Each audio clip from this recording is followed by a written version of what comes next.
Okay, sanibonani, welcome back to enye i-video ke. Ngiyabonga kakhulu ukuthi ungene. Thank you very much.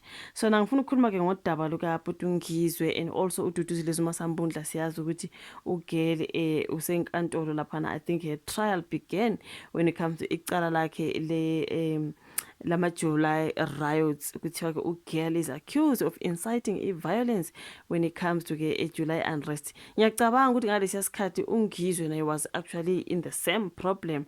Kwathiwa ke okay napo okay bagqugquzela udlame into enjalo. Ngiyalikhumbula udaba lukaNgizwe lango July oluhlanganiswa uJacob Zuma being arrested and all that.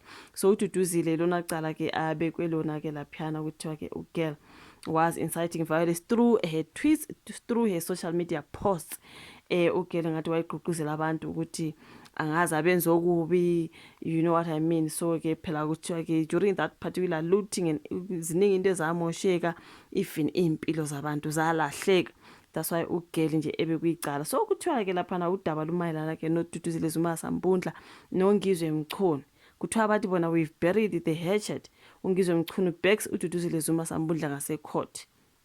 Ngathi kuye kwaba nokungaboni ngasolinye between uDuduzile Zuma Sambundla noNgizwe, but at this particular point kubonakala sengathi ke okay sebexolelene about whatever that made them of bangaboni ngasolinye. Angazi ukuthi issue yayini.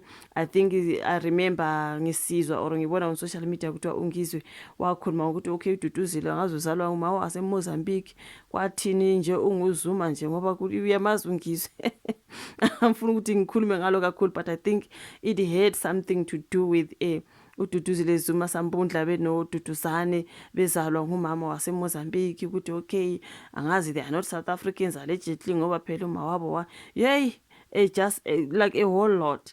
So kuthiwa bathi bona they've buried their hatchet. Ngizofunda Sunday World lona uthe yena uNgizwe Mchunu, the self-declared president of Amabhinqa and hardcore Zulu traditionalists, unexpectedly appeared in the Durban High Court to offer spiritual support to uDuduzile Zuma Sambundla, who is facing charges for allegedly inciting violence during the unrest in July 2021. So before entering the courtroom, Mchunu told the Sunday World that they have reconciled with the Zuma Sambundla, which is why he came to support her. Mchunu claimed in 2014 Mchunu claimed in 2024, okay, that Zuma Sambundla had insulted him and that he had accepted money from President Cyril Ramaphosa. So now Mchunu made a declaration prohibiting Shangaan people from accompanying in KwaZulu-Natal prior to the generation elections in May 2024.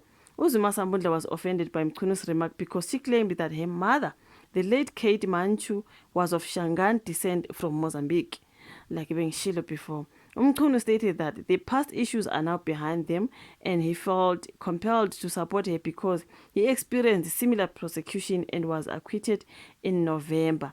Ngizwile ngisho ukuthi ngiyacabanga ukuthi uNgizwe ngabona ngesikhathi sesama looting kwakunodaba ngaye nje laphana kuthiwa ke okay nabo baphehle udlame bathinthi. So Mchunu made a declaration prohibiting that Shangaan people from campaigning in KwaZulu-Natal prior to the general elections. So ke lokho kwenza ke uDuduzile waba offended by that. According to Mchunu, the state lacks proof and is squandering scarce resources to pursue a political agenda against everyone thought to be close to former President Jacob Zuma, just as his own case. Okay, ngoba naye wayibhekane nesimo esifanayo. Uthi I'm here to support my sister uDuduzile Zuma. That was not a personal vendetta.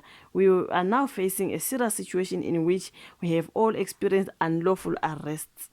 The people who incited the violence know themselves. It cannot be therefore that they can arrest us because Ubaba, the former President Jacob Zuma. So I felt it was important for me to come here and support my sister because there is no case. I was subjected to the same treatment.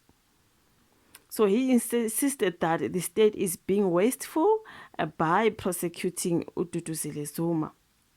It's a wasteful expenditure. It's a waste of state resources because it doesn't come from them, the money used. That's why they are wasting the money from the state. nguNgizwe loyo. The first witness in the case, which will go on until November 21, is scheduled to testify in court on Tuesday. So ilona daba ke elwecala likaDuduzile Zuma-Sambundla ke kuthiwa kodwa ke uNgizwe Mchunu emva kokuthi ke babuyisane bakhulumisane bazwane emva kokuthi kube nodaba lokuthi hayi wena ngoba mawagweze eMozambique amashangana athina ngathini omomazi ubhuti uNgizwe ngapha emlonyeni. Kodwa ke sebebuye baxolelana ngoba bobabili babebhekane nento efanayo when it comes to the July unrest. Kodwa ukaNgizwe sokwadlula manje uDuduzile ke uGirl itrial yakhe esibonile ukuthi the trial has begun. So uNgizwe wabona ukuthi ngcono ke ayomsupporta ngoba phela uthi that vendetta wasn't personal, into ayisho yadlula kodwa yacasula ubani uDuduzile, something like that. Kodwa sebakhuluma ngakho sekwadlula ke mntake bawo. So yona into ke elana ke ukuthi uNgizwe Mchunu ubonakale engasenkantolo ezoseka uDuduzile Zuma, okuyinto enhle kakhulu. Siyababongela mangabe they've spoken about it, and yeah, konke belong in the past. Thank you so much ukuthi ibukeke le video. Kungakhohlwa ke mntaka baba ukusubscribe, ulike, ushare, ufakele notification bell yakho on. Sizobonana kwezayo. Bye.